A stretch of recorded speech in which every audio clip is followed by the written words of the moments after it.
Buon pomeriggio a tutti, mi trovo a Sadali, però vi voglio parlare di una mia carissima zia di Esterceli, Marianna Serra. Aveva sposato Tranquillo Podda di Sadali. La loro unica figlia, zia Bruna Podda, è colei che mi ha insegnato a mangiare, una donna brillante, di una grandissima e raffinata cultura. Qui a Sadali possedevano una casa. Aio, bene che di conto.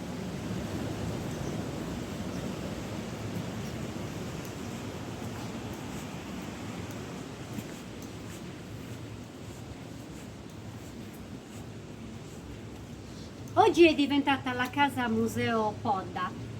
Quando eravamo piccoli, mia zia Anna veniva spessissimo qui a Sadali perché mie zie, zia Bruna e zia Marianina, venivano qua a trascorrere alcuni giorni in vacanza e lei a trovarli, per cui conosco molta storia di questa casa.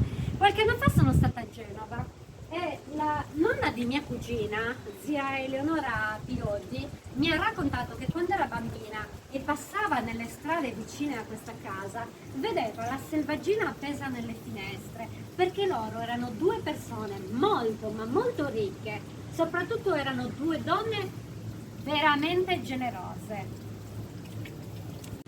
Qui una volta c'era l'ufficio postale, io di questa casa non ho grandi informazioni perché all'interno l'ho vista soltanto il giorno che è stata inaugurata, sono venuta solo ed esclusivamente perché era, anzi il giorno che Sadali è stato dichiarato così ufficialmente borgo antico, che effettivamente ha un gran bel centro storico, però tutti questi paesi della zona hanno dei bellissimi centri storici, c'è Siui, Usassai, e Stasili c'era piccolino piccolino, ma noi abbiamo la montagna e loro la possono soltanto ammirare.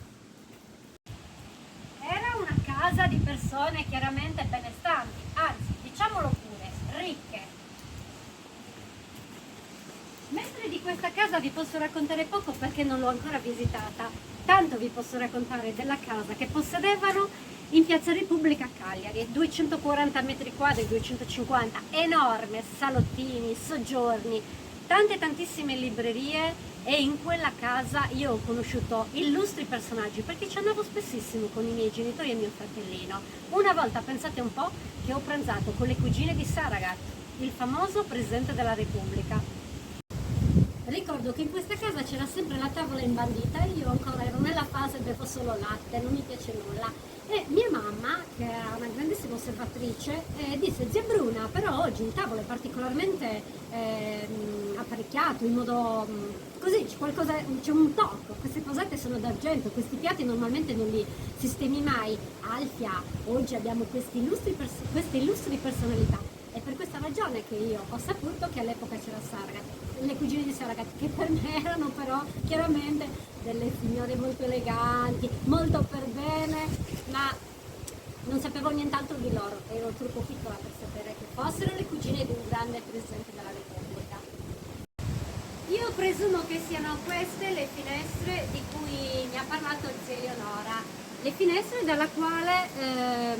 nelle quali venivano appese le lepri, le pernici, non so per quale motivo, probabilmente prima di essere consumate per farle magari gocciolare, non ve lo so dire. Fatto sta che loro quando passavano nelle strade attigue vedevano questo ben di Dio e chiaramente, non essendo così ricchi e così benestanti, potevano semplicemente desiderarli. Guardate com'è bellino quest'angolino tutto attorno alla casa chiamata Casa Podda. Per me era semplicemente la casa di zia Bruna e di zia Marianina di Sadali. Zia Bruna e i ladri, aio, bene che di conto. Pensate che una volta sono entrati i ladri in questa casa e lei se ne è accorta perché aveva trovato le gocce della candela un po' a destra e un po' a manca. Erano entrati così a rubare, però non avevano sfasciato niente. Un'altra volta invece a Cagliari e lei aveva dimenticato il suo brillante che valeva oltre 50 milioni negli anni 80. Pensate che valore potrebbe avere oggi. E anche quella volta non portarono via nulla, non videro neppure i soldi che erano stati appoggiati sul comò per pagare una messa per il suo papà.